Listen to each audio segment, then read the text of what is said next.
El Ministerio de Enseñanza y Predicación, Rema Internacional, presenta hoy a la licenciada Diana Ballestas de García con la proclamación de las buenas nuevas de Dios para tu vida. El mensaje de ayer, el mensaje de hoy y el mensaje para la eternidad, para los que tienen hambre y sed de la palabra de Dios. Un querigma de Dios para que oiga el que tiene oídos para oír. Escuche el dabar del Eterno a las naciones. Ahora es el tiempo de recibir el rema del Espíritu Santo a tu espíritu.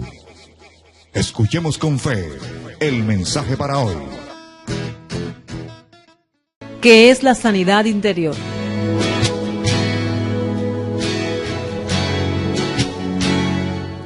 Saludos a todos los hermanos y todos los amigos que nos escuchan en la tarde de hoy.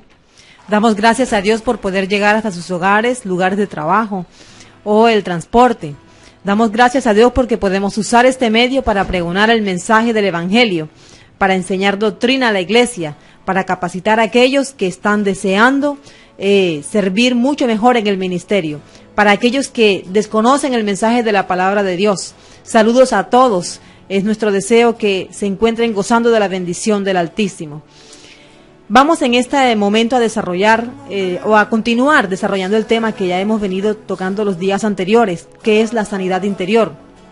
La sanidad interior es el tratamiento que Dios da a la persona que por sujeción total a su palabra adquiere la capacidad de cicatrizar heridas del alma para vivir feliz, dando testimonio de su sanidad al mundo. La idea es que todo creyente, toda persona que ha aceptado a Jesús en su corazón, pueda experimentar esta sanidad interior, no vivir una vida de creyente de manera mediocre, sino una vida feliz, una vida que dé testimonio, que al acordarse del pasado piense como algo que vivió hace mucho tiempo, pero que pueda pensar en aquello sin rencor, que pueda mejorar cada día en este proceso de sanidad, porque la sanidad no es instantánea, en algunos casos puede que sí, pero en la mayoría de los casos es un proceso que se va dando lentamente. Decíamos en la ocasión pasada que la forma de adquirir esta sanidad, de recibir esta sanidad de parte de Dios, que es el único que puede dar sanidad al alma, es recibiendo la verdad de Jesús, conociendo la verdad de Jesús. Hemos dicho algunas cualidades, algunas características de la verdad de Jesús manifestadas en la palabra de Dios. Lo último que habíamos dicho es que esta verdad de Jesús es frontal. No está disfrazada ni acepta condiciones humanas para entonces darse a conocer. Es una verdad que no tiene adornos, sino que el Señor la da de una manera clara, de una manera precisa. Algunos se escandalizan por algunos aspectos de la verdad de Jesús.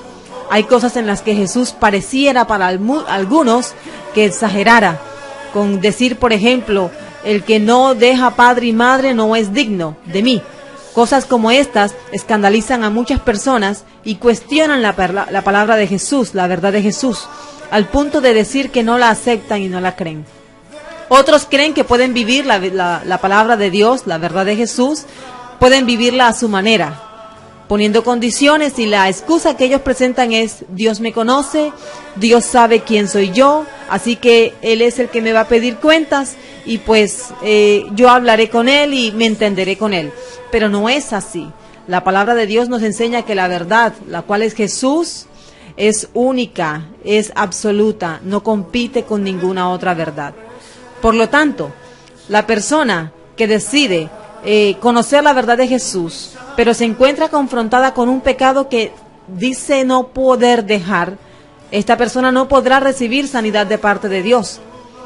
No puede. De pronto puede recibir sanidad física. Podemos tener testimonio de personas que han recibido sanidad física por un milagro o una sanidad progresiva. Y aún estando en pecado, aún incluso sin haber aceptado a Jesús como Salvador, han recibido sanidad física en su cuerpo. El cáncer, aún el SIDA ha sido sanado. Tenemos testimonio de personas que pueden decir esto. Sin embargo, su alma, su corazón, todavía no ha experimentado esta sanidad por el hecho de no aceptar a Jesús como Salvador, no confesarlo como su Señor. Por lo tanto, insistimos, en que de acuerdo a lo que enseña la palabra de Dios, tenemos el caso de Naamán en el segundo libro de los Reyes. Lo estuvimos leyendo y estuvimos mirando. No podemos condicionar la palabra de Dios. No podemos condicionar la verdad que Jesús nos ofrece. En el Evangelio según San Juan, donde Él se va despidiendo físicamente de los discípulos de manera dolorosa para ellos, Él les dice, pero yo os digo la verdad. Él no ofrece una verdad entre varias. No ofrece la posibilidad de hacer negociaciones o poner condiciones. Es una verdad única y absoluta. Solamente conociendo la verdad de Jesús, entonces todas aquellas personas que aún no han recibido sanidad, entonces pueden experimentar sanidad del alma, para entonces dar un testimonio veraz de lo que Dios puede hacer. Ahora, vemos el caso de la mujer que no se compromete con Dios porque le cuesta dejar su vida de libertinaje. De pronto, para ella es normal o natural tener diferentes novios, combinar, jugar de vez en cuando o todos los fines de semana. Para ella es una costumbre tomar, salir, no dar cuentas de nada, vivir, como podemos decir popularmente, con las riendas sueltas. Esta es una persona que necesita reconocer que debe comprometerse con el Señor para entonces recibir sanidad. La persona que practicando la mentira pretende recibir sanidad, no es posible. Algunos se escandalizan por las ofrendas. Por ejemplo, veníamos un día de estos hablando con alguien que decía, me gusta la palabra de Dios, pero no me gusta que me toquen la billetera. Sin embargo, estas personas quieren ser bendecidos por Dios. Hay un sistema de ofrendas establecido en la palabra de Dios. Y no podemos ir en contra de este sistema porque Dios es el que lo ha establecido. Por lo tanto, aceptamos la verdad de Jesús sin cuestionamientos, sin condiciones. Podemos estudiarla, podemos gozarnos estudiando lo que dice Jesús en su palabra, pero no debemos cuestionarla al punto de llegar a dudar de ella. Por lo tanto, el primer punto de nuestra enseñanza, que es la sanidad interior, es conocer la verdad de Jesús.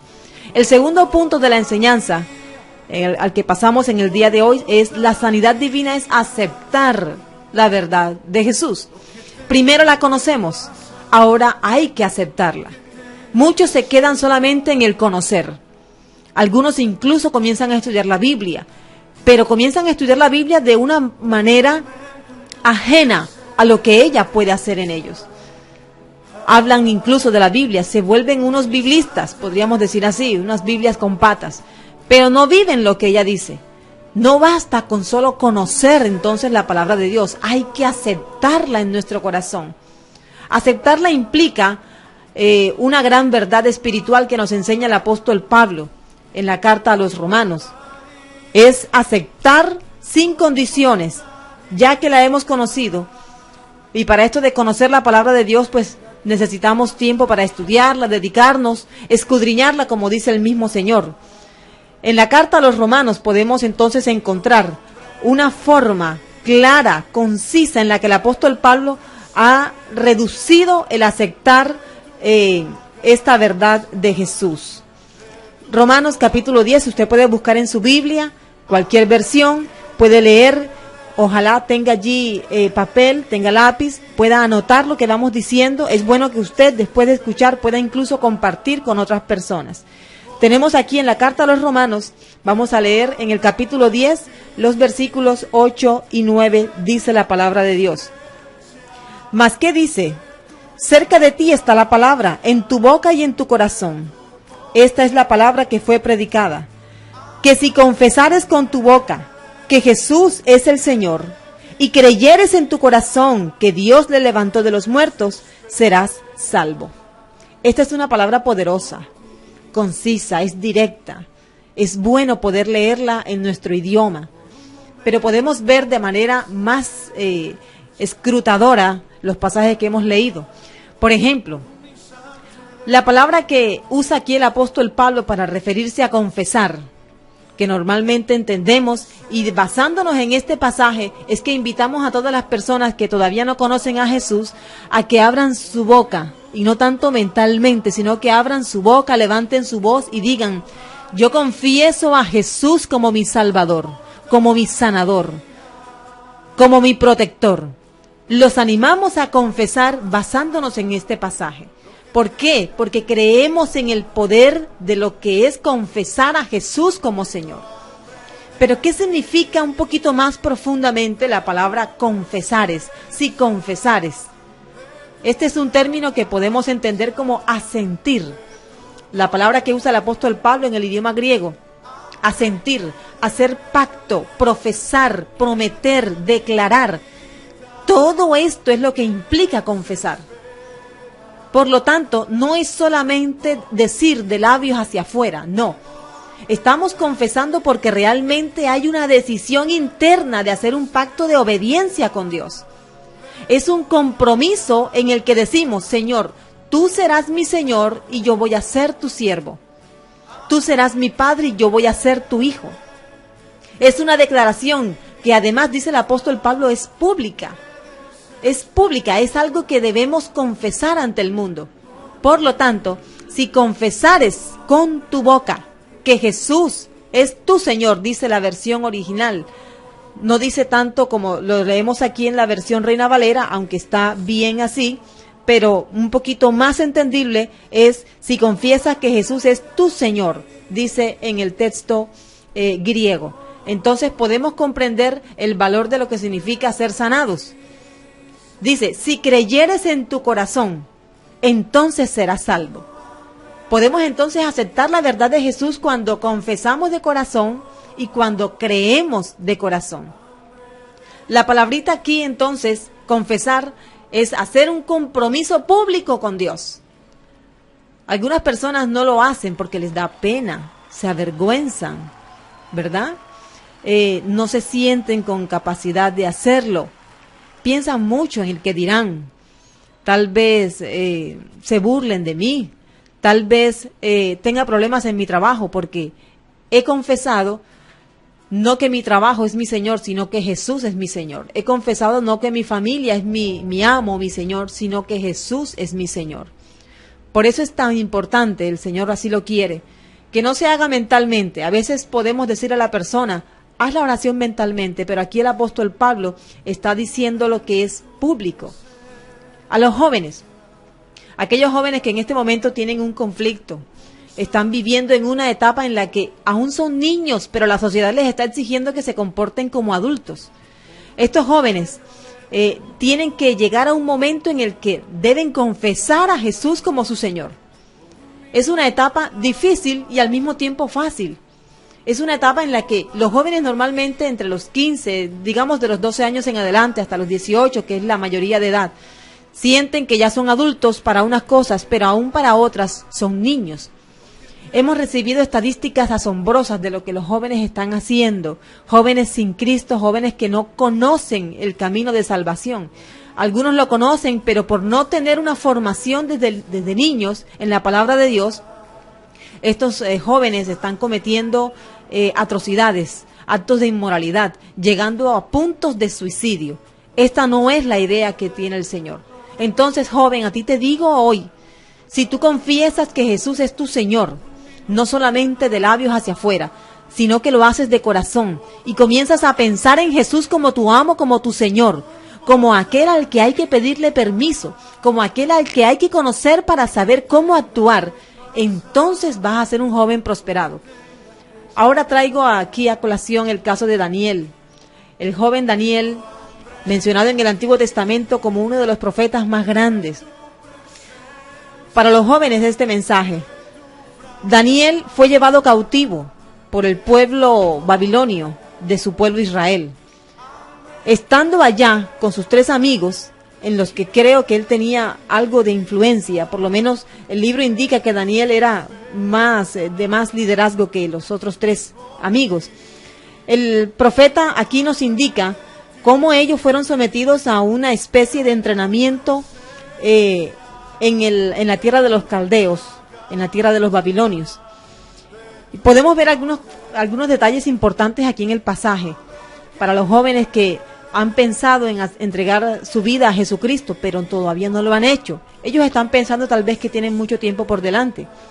No vamos a leer todo el capítulo, pero usted en su casa puede detenidamente, después de la predicación, puede mirar el capítulo 1 del libro de Daniel en el Antiguo Testamento y mirar cómo los jóvenes mencionados aquí en este capítulo lograron vencer, salir victoriosos y dar un testimonio de que el Dios en el que ellos creían era tan poderoso que podían realmente hacer la diferencia.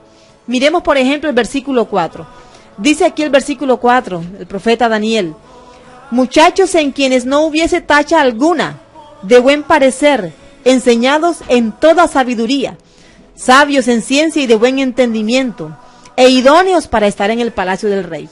Nabucodonosor pidió al jefe de los eunucos que le buscara de los muchachos cautivos a muchachos que fueran sin tacha, muchachos más especialmente físicamente que fueran perfectos. Pero estos muchachos, de acuerdo al pasaje que se nos muestra aquí en el libro del profeta Daniel, eran muchachos adolescentes.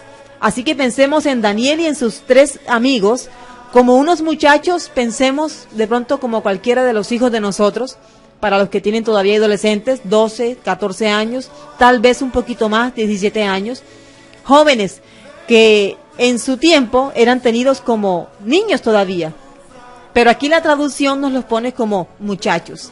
Eran jóvenes, sin embargo, a ellos se les ofreció la comida del rey. El versículo 5 nos dice que el rey fue el que señaló la comida de ellos. Sin embargo, dice el versículo 8 que Daniel propuso en su corazón no contaminarse con la porción de la comida del rey, ni con el vino que él bebía. Para esto Daniel ideó un plan en el cual le pidió al jefe de los eunucos que le permitiera comer la comida que para él era santa, legumbres, verduras, porque es que la comida del rey consistía en la comida que era abominable para el pueblo de Israel. Pero mire lo que hace Daniel. Pensemos en Daniel, un joven de 15 años tal vez. Él dice que propuso en su corazón no contaminarse. Amados jóvenes de la iglesia en Barranquilla, amados jóvenes del mundo entero, tenemos que pensar en proponernos. Ustedes que son jóvenes, bueno, ya nosotros estamos un poquito pasados, ¿no?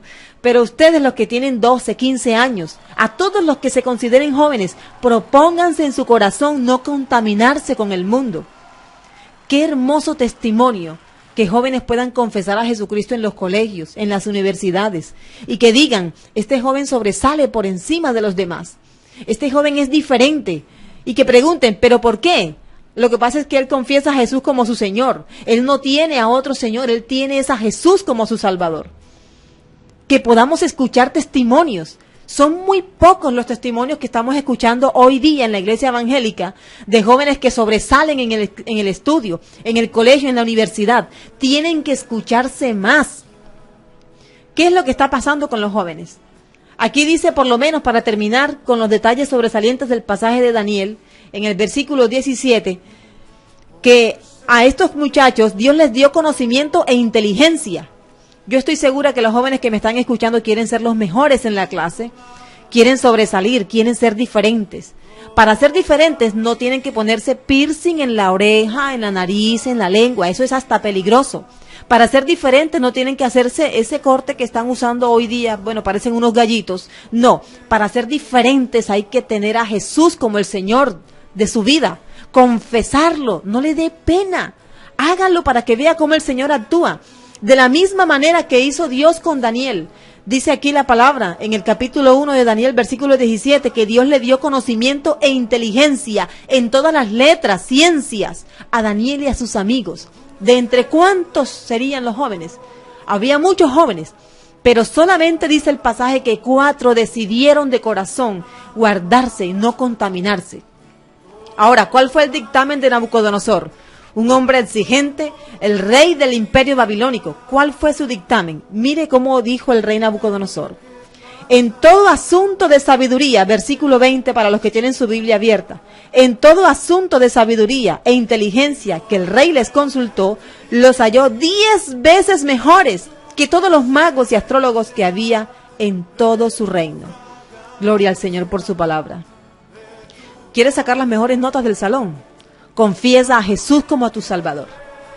¿Quieres ser el mejor estudiante en las pruebas del INFES? Confiesa a Jesús como tu Señor. Esa es la clave, ese es el realmente darle en el blanco, tener a Jesús como Salvador. Las estadísticas que nos dan con respecto a los jóvenes que no conocen a Jesús. Algunos jóvenes son excelentes en el colegio, pero su vida familiar está destrozada. Ellos no han sido enseñados en el camino del Señor. Por lo tanto, hoy están enfrentándose a un mundo lleno de inmoralidad. Y ellos tienen que dejarse seguir, así piensan ellos, dejarse seguir por la corriente, porque es la forma de ellos sentirse aceptados por la sociedad. 1 de cada 2 estudiantes de bachillerato en Colombia tiene un plan preciso para quitarse la vida. Y 1 de cada 6 lo ha intentado sin tener éxito. La vida de los jóvenes, ¿quién no deseara tener 15 años?